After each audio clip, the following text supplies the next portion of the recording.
Moi, je prends l'avion de temps en temps. Ah, d'accord. Donc, voilà. Je pense qu'on peut arrêter la vidéo là.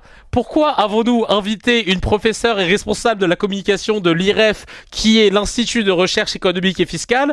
C'est parce que, je cite et on écoute, tout simplement. Moi, je prends l'avion de temps en temps. Voilà, c'est parce qu'elle prend l'avion de temps en temps. Donc, bah merci beaucoup. Enfin, vraiment, parce que c'est vrai que comme Elie Chouraki, qui fait les comédies musicales, était pas dispo, on s'est dit...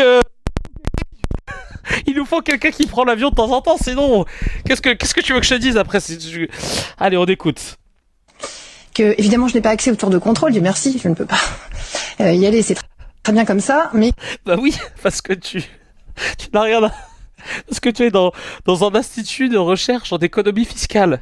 C'est pour ça qu'on t'a pas laissé rentrer, cousine. Je passe les contrôles de sécurité comme tout le monde. Je vois les bagagistes. Et il y a un grand... J'aime bien quand elle dit je passe les contrôles de sécurité comme tout le monde. T'as remarqué que les gens qui ont pas l'habitude de faire comme tout le monde, ils précisent comme tout le monde. Tu sais, c'est comme si je te disais, je suis allé dans le métro, j'ai donc passé mon pass Navigo comme tout le monde. Tu sais, t'es pas obligé de nous dire que... Enfin, tu vas pas nous détailler tous les trucs, quoi. Pourquoi t'as besoin de le souligner, ça? C'est bizarre. Parce que d'habitude t'as un autre traitement, ou tu voulais être sûr qu'on croit que tu fais partie des nôtres?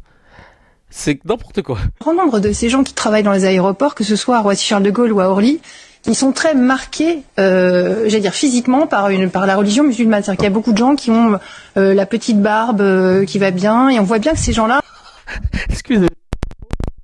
Excusez-nous, Franck Provo, la petite barbe qui va bien, mais c'est quoi ça? De quoi tu parles? La petite barbe qui va bien? Non mais excusez-nous, Christina, là, c'est quoi là, le look, tout ça, je comprends pas. Ne sont pas neutres en fait. Et je ne sais pas dans quelle mesure il faudrait pas enquêter sur les sociétés, les entreprises auxquelles on a délégué ces services publics il y a longtemps déjà, puisque aujourd'hui ce sont des gens qui sont très protégés, très syndiqués, qui constituent carrément des lobbies à l'intérieur des aéroports. Et dans quelle mesure ces gens-là ne se sont pas radicalisés aussi, comme il y a une radicalisation parfois, on l'observe, je sais pas, dans la police, dans les prisons, etc. La radicalisation dans la police, tu veux dire la radicalisation nazie d'extrême droite, c'est ça? Voilà. Et alors je pose la question parce que quand on prend l'avion, regardez où... Oui, il y a des lobbies, hein, des lobbies fréristes dans les bagagistes. Ouais. Autour de vous, moi je suis fouillée par des gens, honnêtement, je ne suis pas sûre qu'ils fouillent tout le monde de la même façon. Voilà.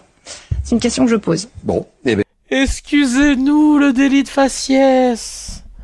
Oh, je suis fouillé d'une façon, je suis pas sûr qu'ils fouillent tout le monde pareil. C'est-à-dire, ils vous ont demandé d'ouvrir votre sac? Ouais. Alors que d'habitude, on me dit rien en général. Enfin, moi je rentre au ministère, je montre même pas ma carte d'identité. Non mais... Ah, non mais...